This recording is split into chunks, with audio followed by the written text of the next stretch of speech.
Thank you, John. We appreciate it. If you would, go ahead and open your Bibles to the book of Genesis, chapter 11. Genesis, chapter 11. As I mentioned, I'm only a youth pastor, so I just haven't gotten that far in my Bible yet. So I often teach from the book of Genesis because it's just right there at the beginning. It's great. No, someone once told me that if you don't understand the book of Genesis, and more specifically, if you don't understand the first 11 chapters of the book of Genesis, you don't understand the world, nor do you understand your Bible. So I think it's always valuable to be able to open up this book together and study it together. As you're opening up there, I kind of want to start with a question. If you're anything like me, at some point, probably over the past 2, 3, 4, 5 years, I wonder if you have looked out at the world and asked yourself, what is going on? What is going on? As I look out at the world and I see all that is happening in our culture and our society, and not just our society, not just America, but really over the whole world in some sense, I continually come back to one word to describe what I'm seeing. Describe it as madness. Madness, right? It seems as though the whole world has gone mad all at once. Here in this country, we have politicians who are recklessly spending our nation into trillions and trillions of dollars of debt, seemingly unaware that the nature of debt is that at some point you have to pay it back. They don't seem to mind. They're not all that concerned about the consequences. We've watched as the LGBTQ agenda has become nothing less than a cultural phenomenon, one in which nothing less than full-fledged and public support is acceptable. Right? We have men identifying as women and women identifying as men, despite the fact that no one seems to be able to actually describe what a woman is, which is very confusing.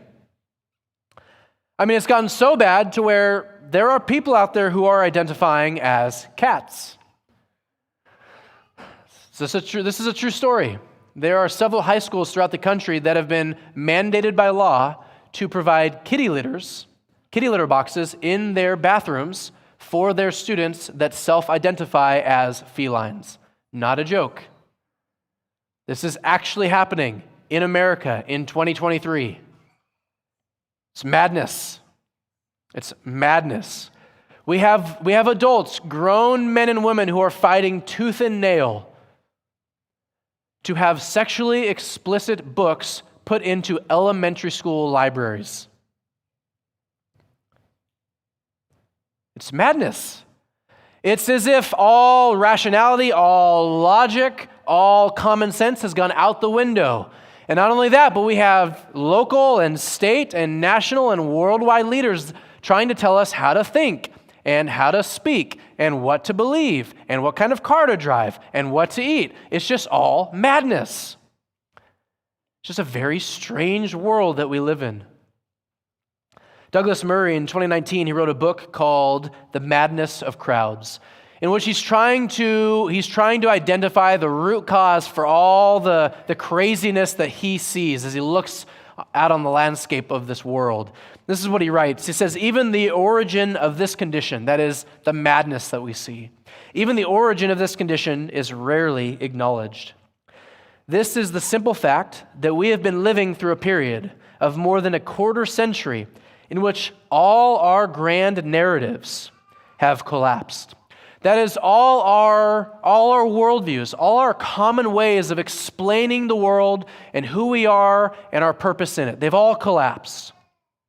It says, one by one, the narratives we had were refuted, became unpopular to defend or impossible to sustain. The explanations for our existence that used to be provided by religion went first, falling away from the 19th century onwards. Then, over the last century, the secular hopes held out by all political ideologies began to follow in religion's wake. In the latter part of the 20th century, we entered the postmodern era, an era which defined itself and was defined by its suspicion towards all grand narratives. In other words, rather than offering a new story to explain who we are and what our purpose is, they just said, we just don't believe any of the stories at all. That's what we believe.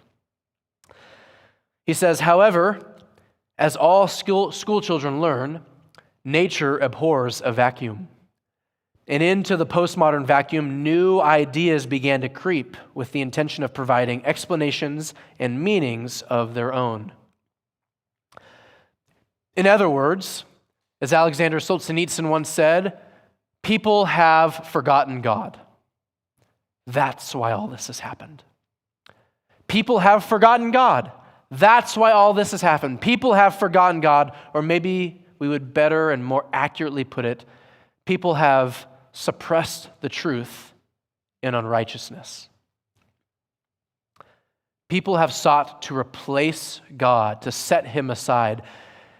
And as they have set God aside, they have replaced him with ourselves. They have replaced God with man. And really, in some ways, it's easy to explain all the craziness that we're seeing. This is what happens when you have sinful human beings trying to play God. You see, when a man identifies as a woman, what he's really doing is he is taking on the divine prerogative to define what a woman is and to define who he is. A prerogative that should only be the Creator's. When an activist tries to force other people to accept their new moral agenda or moral code, they are taking on the divine prerogative of determining and dictating what is right and what is wrong. And when a politician tries to legislate what you can think and what you can say and what you should believe, what they are doing is they are taking on the divine prerogative of absolute sovereignty that extends even over the human mind. Right? These are all ways in which people are trying to play God, trying to do things that God alone has the right to do. And what it leads to is madness. Things do not go well when human beings play God. Now, the reality is, this is just what human beings do. It's what human beings have always done. Since Genesis chapter 3, human beings have always sought to be God. That's why we all crave power and authority. It's why we all crave respect. It's why we all want control. It's why we all want our own way. It's why we all want to do what we want to do and what we feel like doing. It's because all of us want to play God a little bit. I think one of the reasons we're seeing this what almost feels like an increase in this anti-God agenda and this rebellion against God worldwide is because, in many ways, the world has become so small. We live in the digital age in which technology allows people on opposite sides of the globe to communicate with each other immediately. And so ideas and information can disseminate throughout the world so quickly, so that it feels like the entire world is united in this march down the path to destruction, shaking their fists at God. We're all on the same page, the whole world, united against God, its creator. It's a unique time in history, but it's not an unprecedented time in history. It's unique, but it's not unprecedented. In fact, the world has been here before in Genesis chapter 11. A time when the entire world was united in its rebellion against God and in its desire to play God. And so I think as we study this text, what we'll see is that this passage, it helps us understand the world that we live in. But it really goes beyond that. It helps us understand the world that we live in, but it also helps us understand our own hearts. It also exposes in our own lives ways in which we too try to play God. And so we're going to study this passage together. Let's go ahead and read these verses together.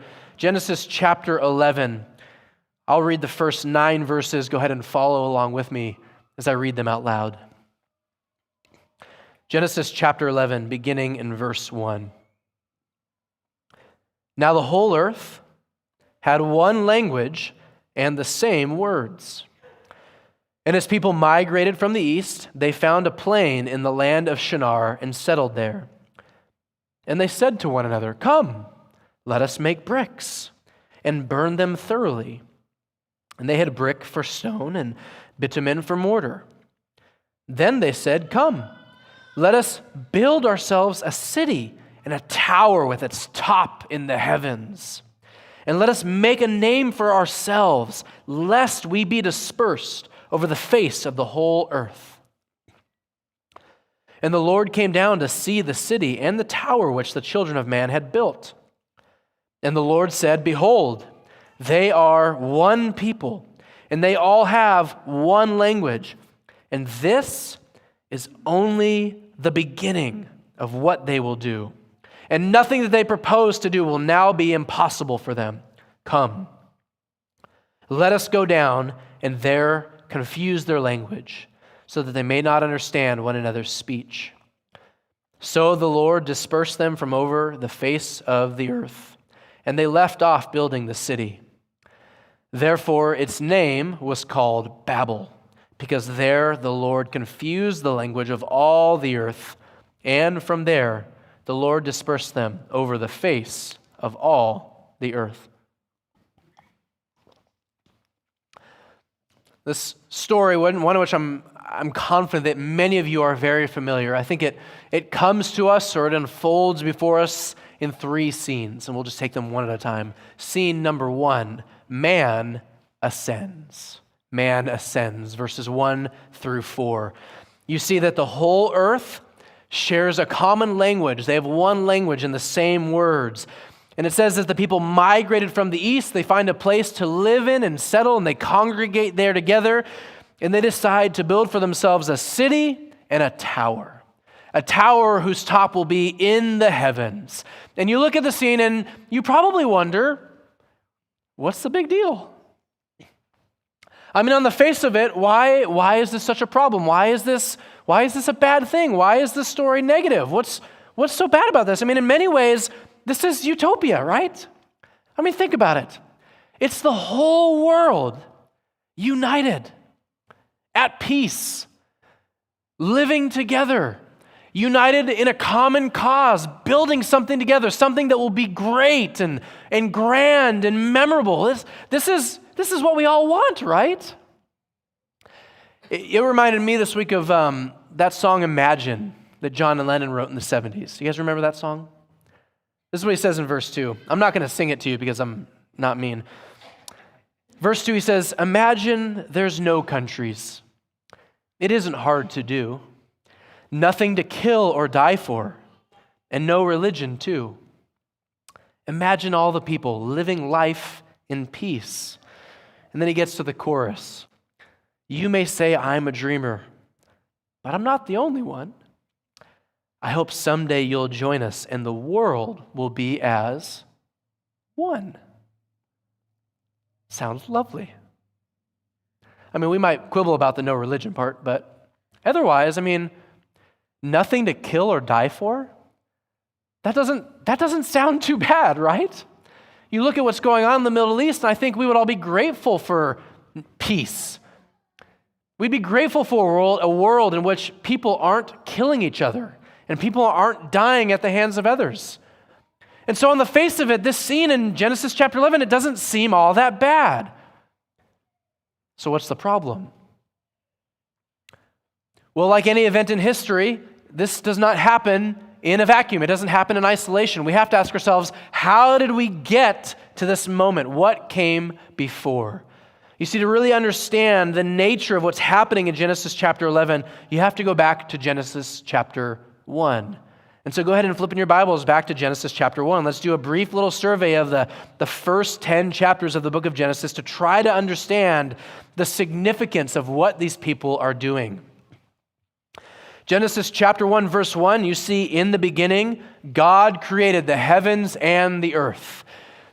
That is, there is a God in heaven, and He is the creator, and He has made everything that we see. Anything that exists was made through Him, and it was made for Him. It's all made by Him. Drop down to Genesis chapter 1, verse 28. We see that God has just made man, the high point of his creation, the pinnacle of his created work. And he says this to man in Genesis chapter 1, verse 28. It says that God blessed them, and God said to them, "Be fruitful and multiply and fill the earth and subdue it." So God creates man uniquely. He makes man in his image, and he gives them a mandate. He says, "You are to be fruitful and multiply and fill the earth." Right? God's purpose for man is that they would bear the image of God. Every single human being, something unique about us reflects the glory of God. And Adam and Eve were to have children, and their children were to have children. And as the population grew, it was to spread and fill the entire earth, like little mirrors littering the face of the earth, so that no matter where you went, the glory of God was on display, reflected throughout the globe, so that the glory of God covered the face of the earth like the waters cover the sea. That was man's original purpose, their God-given purpose. That is why we were made, to glorify God everywhere. They were called to multiply and fill the earth. Genesis chapter 2, we see that God gives man a place. He says he plants God in the Garden of Eden, gives him a place, and then he gives him a purpose. He says that man is to work and keep the garden. He is like the royal gardener. He is meant to tend the place on earth where God dwells with man. And as man increases, the garden expands and it covers the globe, so that everywhere in the world is the place where God meets with man. Gives him a place, gives him a purpose, gives him a partner. He creates woman so that man has his perfect complement to help him in this task. So he gives them the place, he gives them a purpose, he gives them a partner, he gives them everything necessary to fulfill his purpose. And then he gives man one prohibition. One prohibition. One thing that man cannot do. Genesis chapter 2, verse 16 and 17. He says that the man may surely eat of every tree of the garden, but of the tree of the knowledge of good and evil you shall not eat. For in the day that you eat of it, you shall surely die. This is the one thing that Adam and Eve could not do. They could not eat of that particular tree. But you have to see the incomprehensible freedom that God has given them. They are to reign over the earth, to exercise dominion over it. They can eat from any tree that they want. They can go anywhere they want. There's only one thing they cannot do. They cannot eat of that tree. That's it. God has given them everything they need to be what he designed them to be. And then you come to Genesis chapter 3, and what do you find? You find Adam and Eve eating of the one tree that they were commanded not to eat. Why? Why do they do this? Given all that God has given them, why do they disobey him? Here's why. Genesis chapter 3, verse 5, you see the serpent speaking to Eve. And the serpent tells Eve that God knows that when you eat of that tree, your eyes will be opened and you will be what? You will be like God. You see, Adam and Eve were not content to just play the creature. They wanted to play God. They wanted to be like God. Despite all that God had given them, they were not content to simply reflect the glory of God. They wanted to be like him. They wanted their own glory. And so they eat of the fruit in their attempt to ascend themselves, in their attempt to exalt themselves, they fall. And the entire creation falls with them. You flip to Genesis chapter 4, and immediately you see the consequences of sin at work in the world. Brother kills brother. Cain kills Abel. Lamech is a man of violence who boasts of his violence and his adultery and polygamy. Genesis chapter 5, you see that generation after generation of human beings, they all die. Every single generation, the same epitaph, and he died. Death reigns over all creation. Genesis chapter 6, things have gotten so bad that in Genesis 6, chapter 11, we see this. Now the earth was corrupt in God's sight, and the earth was filled with violence. The earth is full of violence. Sin has spread faster than mankind could have spread. It's all fallen. It's full of violence and death and wickedness. This is the summary statement of the heart of man. God says this, Genesis chapter 6, verse 5. The Lord saw that the wickedness of man was great in the earth, and that every intention of the thoughts of his heart was only evil continually. That's what happens when people try to play God. Mankind is desperately wicked. The earth is full of violence. And so God decides to start over. Genesis chapters 6 through 9 are the story of God purging evil from this world through a flood. He purifies it. He destroys all living things on the earth except for Noah and his wife and their 3 sons and daughter-in-laws and a select group of animals on the ark. And so we come to Genesis chapter 9, verse 1. And God blessed Noah and his sons and said to them, "Be fruitful and multiply and fill the earth." Does that remind you of anything? It's a reiteration of what we saw in Genesis chapter 1, almost verbatim. In Genesis chapter 1, it said that God blessed man and said to them, "Be fruitful and multiply and fill the earth." Here, God says this to Adam and his sons, "Be fruitful and multiply and fill the earth." Do you see what God has done? He's given man a second chance. Despite how desperately wicked man is, God has given the human race a second chance to do what He created them to do, to be what He created them to be.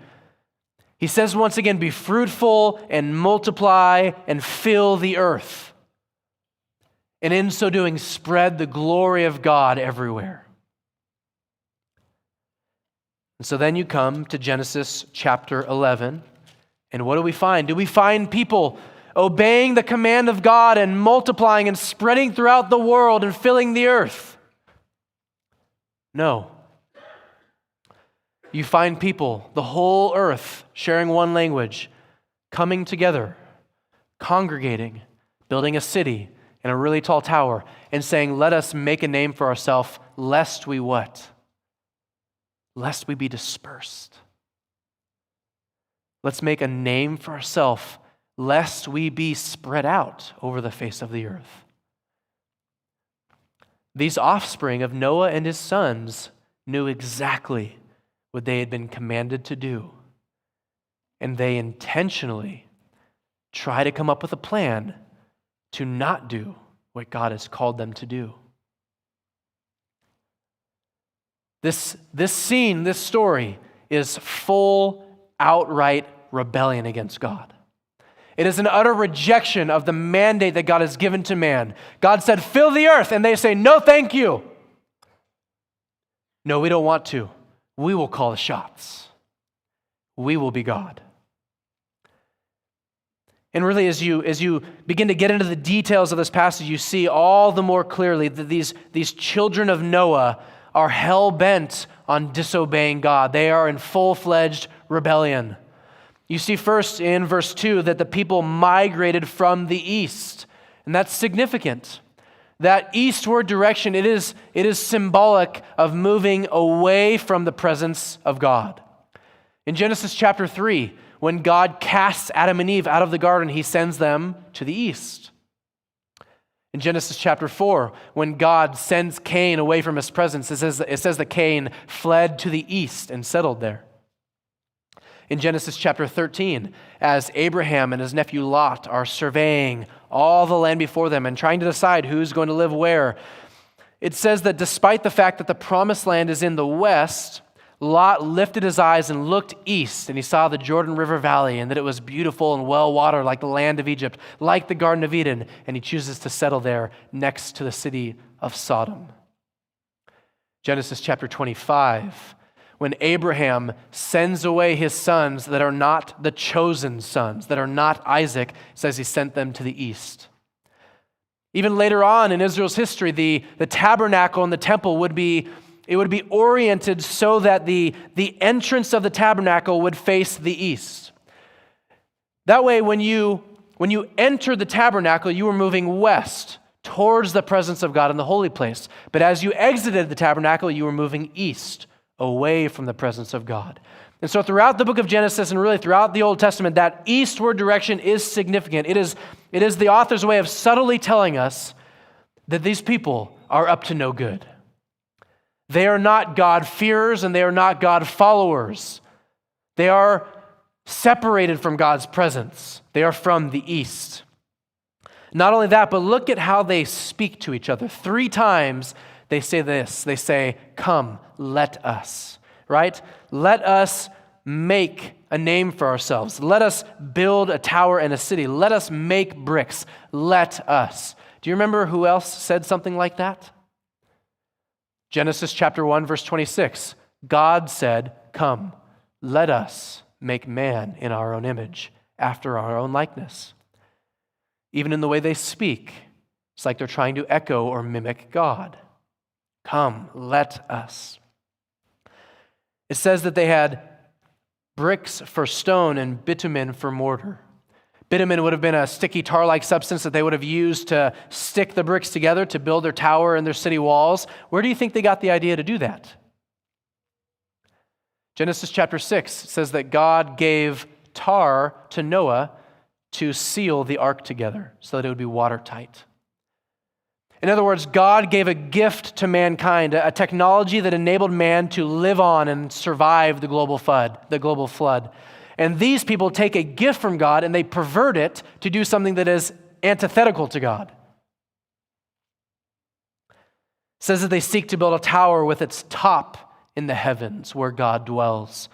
And finally, rather than glorify their Creator, they set out to make a name for themselves. Their great concern is not to spread the glory of God throughout the world. Their great concern is to make a name for themselves so that they don't have to glorify God, so that they can do what they want, so that they can play God.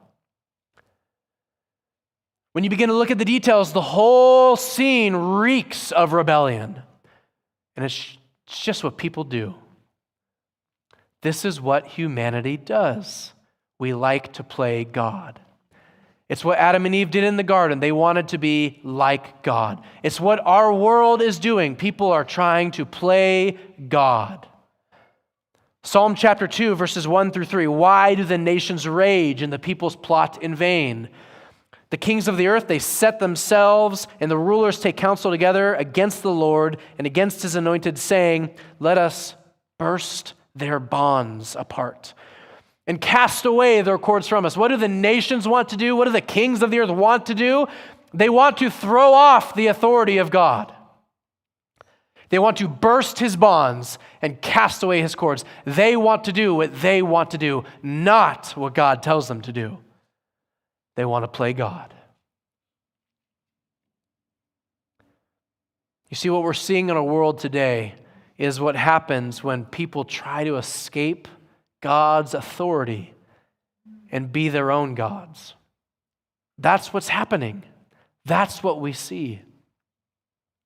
In the 1800s, William Ernest Henley wrote a poem entitled Invictus. It closes with these lines.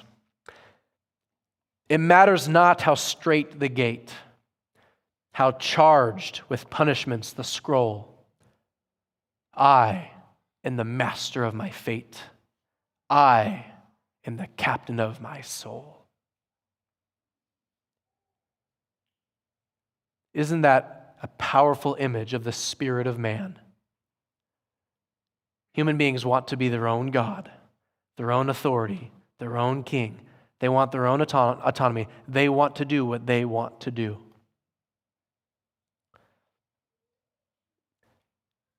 And I would just encourage you to be careful, because the temptation is always to look outside of us and around us. It's easy to look at the people of Babel or the world around us and say, look at all these people, how ridiculous, how absurd that they would try to be their own gods. It's shocking. It's so gross to watch. But you know what? We do the same thing. We too like to play God sometimes. We too, in our own subtle ways, we want to be the ultimate authority in our lives. Every single one of us would love to have a little more control over things. Wouldn't you like a little more control over your circumstances, over your life, over the people around you? Right? We all want to call our own shots. All of us do. We would all love to exercise a little more authority over the world around us. We all want to play God. That's why we get frustrated when our plans don't go according to plan. Right? You ever get frustrated when things don't go the way that you intended? As if you had control over it? It's why we get frustrated with our kids when they don't obey us. Right? How dare they? I am God in my home.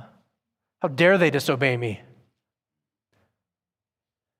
Right? It's why we worry so much about what other people think about us. Because part of us is worried about our own name and not so much God's name. It's why we idolize and we chase after a certain lifestyle. It's why we struggle with pride. It's why we're selfish and self-centered. I mean, at its core, that's why we sin, right? Because what is sin? Sin is us knowing what God has called us to do and saying, no thanks. I'm going to do what I want to do. I'm going to call my own shots. I reject your authority, and I think I'll be the authority here. That's what all sin is. All sin is rebellion. And so we all, in subtle ways, we try to play God. Because at the end of the day, we, like the people of Babel, chapter 11, verse 6, we are the children of man. That word man, literally the children of Adam. We all, in subtle ways, mimic our first father and first mother. We all want to be like God just a little bit. And I think it's worth noting how this scene in chapter 11 begins. How does the rebellion start? It starts with this: come, let us make bricks. Bricks. It seems so small. It seems so innocuous. The problem is bricks become towers. Too often in our lives, we think that if we are mostly submitted to God's will, if we are mostly submitted to His authority in most areas of our life, then we're okay. But we delude ourselves into thinking that if there's just one little area of our life, maybe one little pet sin that we haven't yet given up, that we haven't sought to put to death, that it's not that big a deal. No one knows about it. It's not affecting anybody. It's just this one area of my life where I'm not totally submitted to God, where I kind of want to do what I want to do. It feels good to me. It's what I want. It's what I need. We find ways to justify it. We compromise, don't we? We compromise. We find a way to say, you know what? Generally, my life is good. Generally, I am following God. So if there's this one little area where I'm not, it's not a big deal. It's just a brick. But bricks become towers. Compromises become sins. Don't make the mistake of thinking that you can allow a little bit of compromise in your life and it'll be okay. A little leaven leavens the whole lump. That's why MacArthur says that when a man falls, he doesn't fall very far. It's because compromise inevitably leads to more compromise and bigger sins and worse sins, and eventually leads to full-scale rebellion. Just like the tower began with some bricks. So you need to ask yourself, what towers are you building in your life?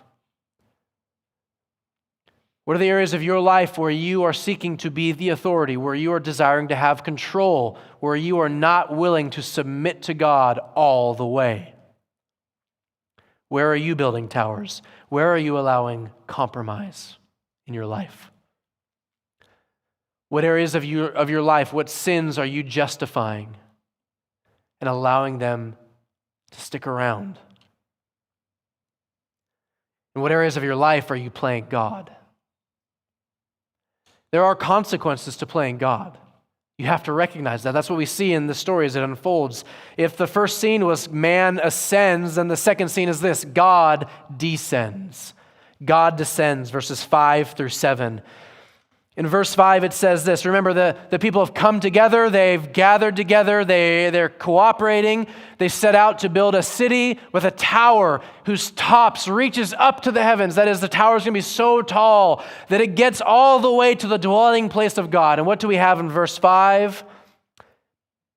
And the Lord came down to see the city and the tower.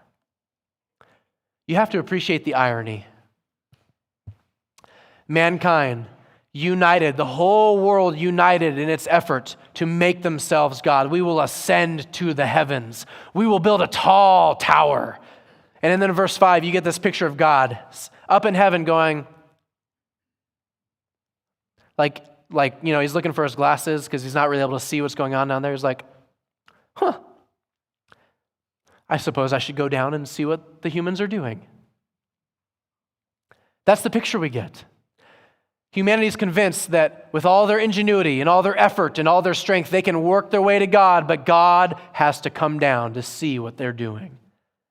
And in fact, the whole passage, the first 9 verses of this chapter, are structured in such a way so that little phrase, the Lord came down, is right in the middle. It's the focal point, the hinge on which the whole story turns. It's the most important part. Man, for all his bravado, can't get to God. God comes down to see man. God comes down. Again, it reminds us of the garden. Adam and Eve were going to become like God. They eat the fruit of the tree of the knowledge of good and evil. They realize that they're naked. They hide in the bushes, and God must come to them and seek them out. Adam, where are you? Why are you hiding?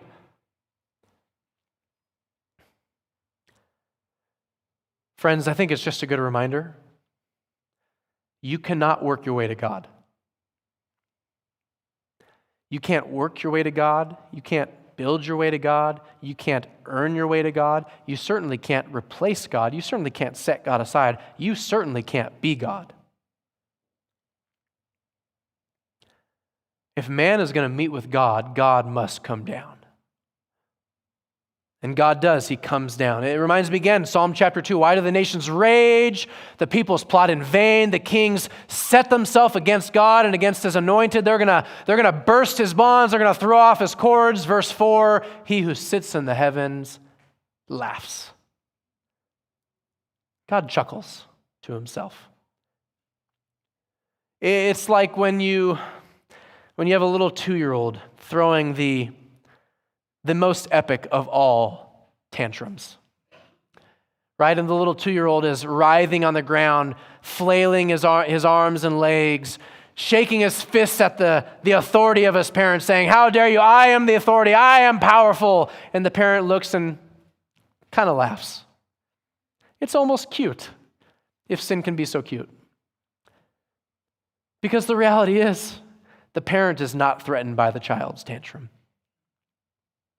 God is not threatened by an entire world of people united against him.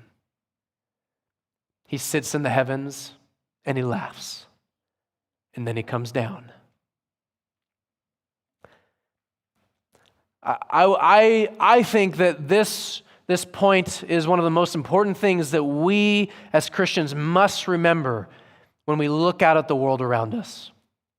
Because when you look out at the world and you see all the madness and all the chaos and all the evil and all the sin, and it begins to feel like sin is winning. I mean, it's this tidal wave of evil that is just washing away all righteousness. No common sense left, no righteousness left. It just feels so dark and so bad. We have to remind ourselves that even if the whole world is united against God, God is not impressed.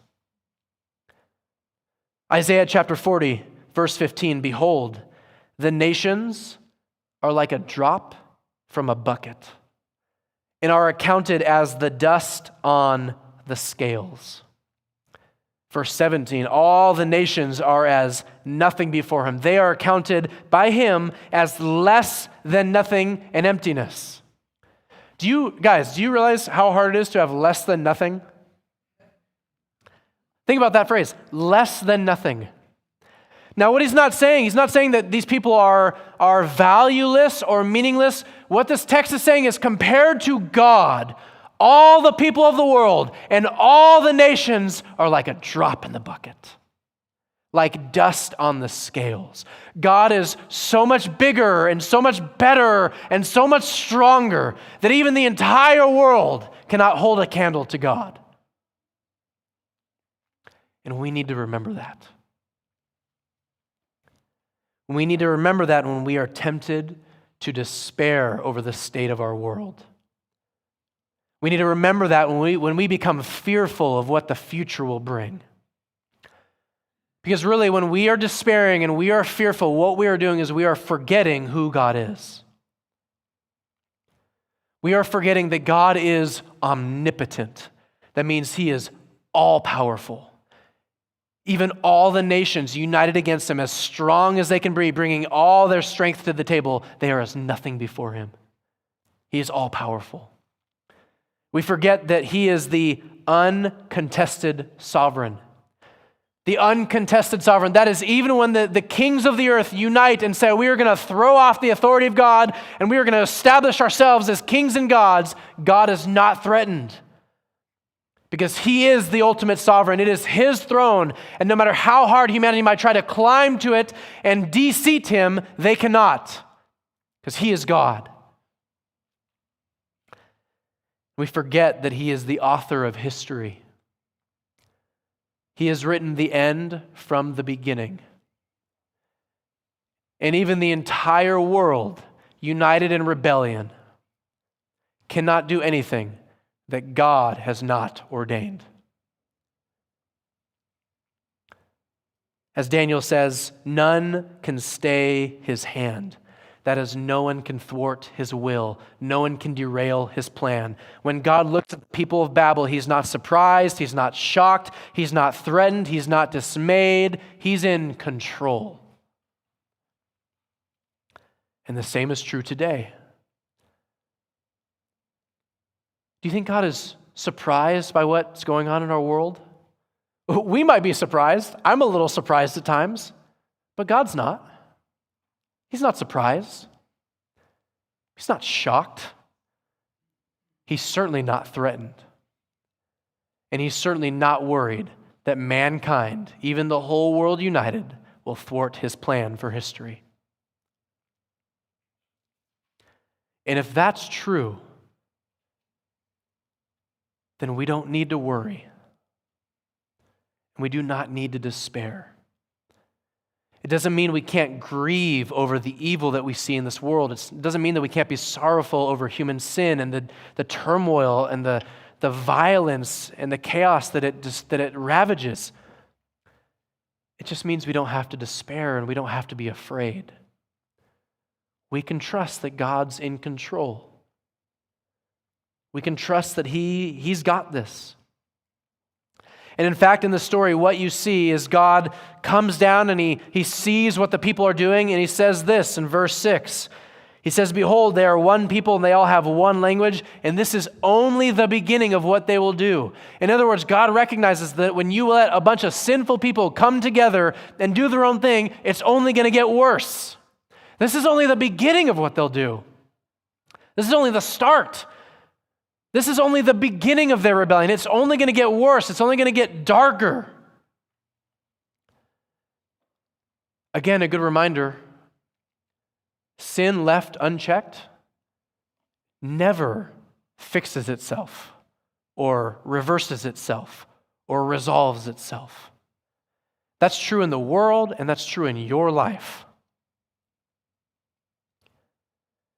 If you are struggling with something, if you are giving yourself to a particular sin time and time again, and you are not doing what is necessary to kill it in your life, just know that you ignoring it does not make it go away. It's not going to go away. It's not going to fix itself or reverse itself or resolve itself. It's going to fester and grow and spread. and it's going to get worse. God recognizes that this is only the beginning of what the people will do. And so he does not leave them to themselves. He acts. In scene number 3, God intervenes. God intervenes, verses 8 and 9. In the second half of this passage, God is the dominant actor. All the verbs go with God. He's the one doing everything. Whereas before it was the people of the world coming together, building, acting, doing. Now it is God doing everything. The Lord came down. The Lord said. The Lord dispersed. The Lord confused. The Lord dispersed. God will not allow these people to persist in their sin any longer. He intervenes. He intervenes into human history to head off human sin, and he's going to do it by confusing their language. Remember, that was the basis of their unity, is that they had one language and the same words. And if you can communicate with each other, you can cooperate with each other. I mean, even secular sociologists have long recognized that language, a shared language, is one of the foundations to a culture. A culture demands an ability to communicate. If you can't communicate, you can't have a shared history. You can't have a shared vision. You can't cooperate with each other. And so God is going to come down and he's going to confuse their languages. He's going to confuse their languages so that they can no longer communicate, so that they can no longer cooperate. And this is an act of judgment. This is an act of judgment against human rebellion. Think of this. Think of all the turmoil and hardship that exists in our world and has existed throughout history because people can't communicate with each other. Think of how much more difficult evangelism is because people can't communicate, because you have to cross the barrier of language. Think of all the wars that have occurred in history because different groups of people couldn't communicate with one another. History has been ravaged by our inability to communicate. And so we have felt God's judgment in this moment throughout all of history when he confused the languages of the people of the earth. It is judgment, but it is also mercy. It is also mercy. It's mercy because God realized that it was going to get worse. God recognized that this was only the beginning of what they will do. And so before humanity could rush headlong to its destruction, God intervenes and he stopped them. It's always mercy when God comes down. I mean, that's what the gospel is, right? Isn't that the gospel? God looked at a world steeped in sin, covered by darkness, dominated by wickedness. And rather than leave humanity to itself and let it rush headlong to its destruction, God came down, intervened, sent his Son into the world. The Lord Jesus Christ took on human flesh, became one of us, and he dealt with human sin. He intervened. This is what God does. God intervenes in spite of human sin to save humanity from itself. Look at your own life.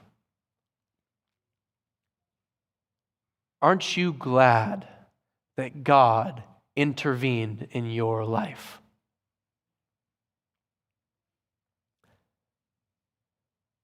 Where would you be today if God had not intervened in your life? Where would you be right now? Think about all the little moments, all the providential meetings that had to happen for you to come to know about God and then to put your faith in his Son. Think about that. Think about what God has done in your life to bring you to this very moment. Where would you be if he had not? The reality is, none of us would be in the pews this morning if God had not intervened. All of us would be lost. We would be out there somewhere in the world trying to play God and reaping all the consequences for our rebellion. But God intervened. God acted to save you from your sin. This is a moment of judgment, but it is mingled with God's mercy. He will not let humanity continue down its path of destruction. He intervenes and he confuses their language. It is mercy. But I want you to imagine that you were there on that day, that you were living in Babel, on the day that God confused your language. Right? Imagine waking up and finding that you don't understand what your spouse is saying to you. Right? The Bible doesn't tell us that God was really nice and let all the families stick together. It just says he confused their languages. Imagine waking up and not understanding what your spouse is saying. And I realize that some of you are like, yeah, that's... But imagine you can't understand what your spouse is saying, and so you run out the front door because you need to find someone to help you. Something's wrong with your ears, something's wrong with their mouth, and you realize that you can't understand what your neighbor's saying. And then you get to work and you can't understand what your boss is saying, what your coworkers are saying, what your friends are saying. You're finding very few people that you speak the same language with. Can you imagine what it must have been like in that city when suddenly people could not communicate? All the work, all the labor on the city and the tower shuts down. You can't communicate, you can't cooperate. The economy grinds to a halt. How does an economy function if you can't communicate with each other? People are scared, people are desperate, and when people get scared and desperate, they get dangerous. Violence is on the rise. Law and order breaks down. It is an apocalyptic scene. It's no wonder that people leave off building the city and the tower and they flee, they disperse. They are running away from chaos. This is not good. This is not good for them. This is chaos. It feels like madness. They must have thought, we are being judged by the gods. Something bad has happened. We have made a big mistake. And they flee. It says they disperse.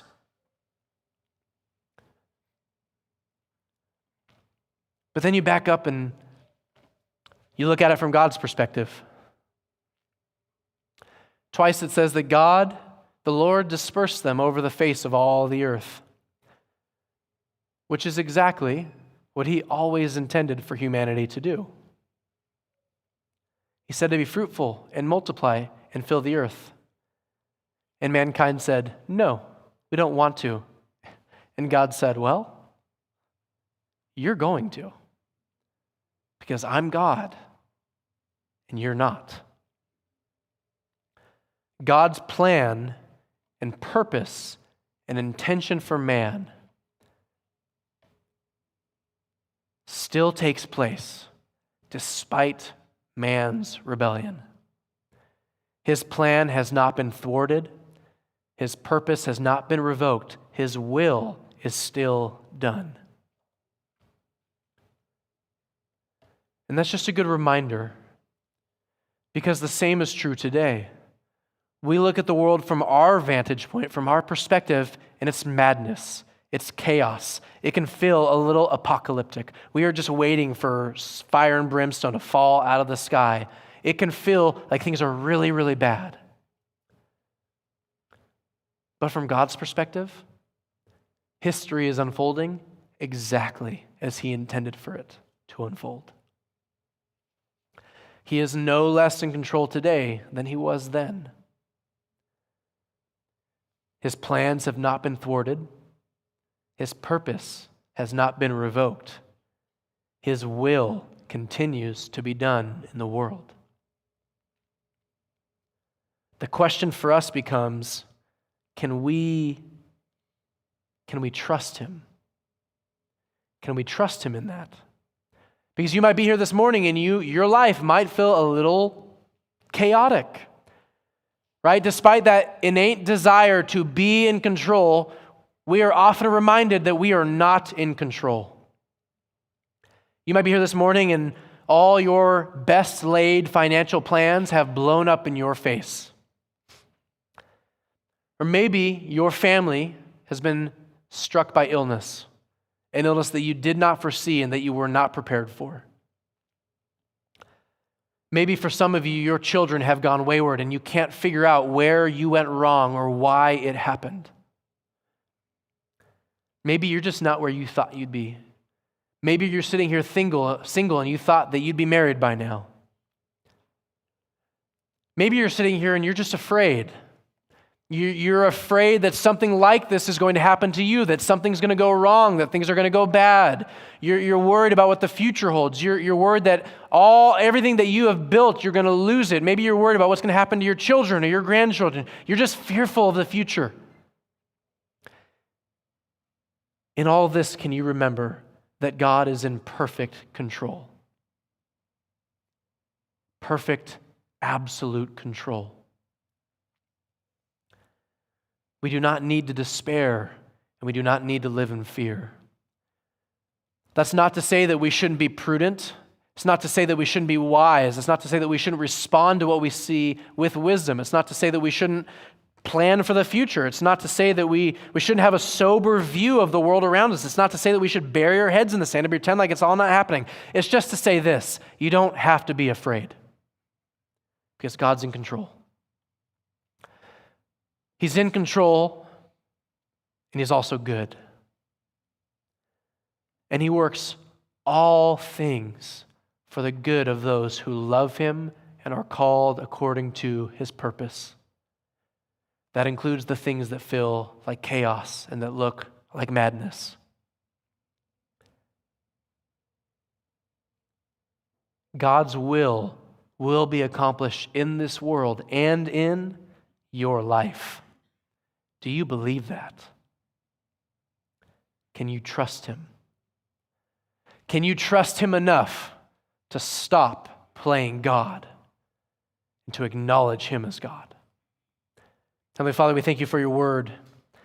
We thank You for the great encouragement that it gives us, even in a story told and written long, long ago. Father, it is a reminder that we, as small human beings, we are not in control, nor should we be. We are not gods. We should not play God. But Lord, we know the one who is the true and living God. And so, God, would You help us to trust You? Would You guard our hearts from despair and fear? Would You expose in our hearts the places and the ways in which we have sought to be God, in which we have not fully submitted to You or trusted in You? Would You give us confidence to face the future without fear, because we know the one who is in control, the one who has written the beginning from the end. We know You, the one true and living God, immortal, invisible, God only wise. It is in You that we trust, and we entrust ourselves to You. In Your name we pray. Amen.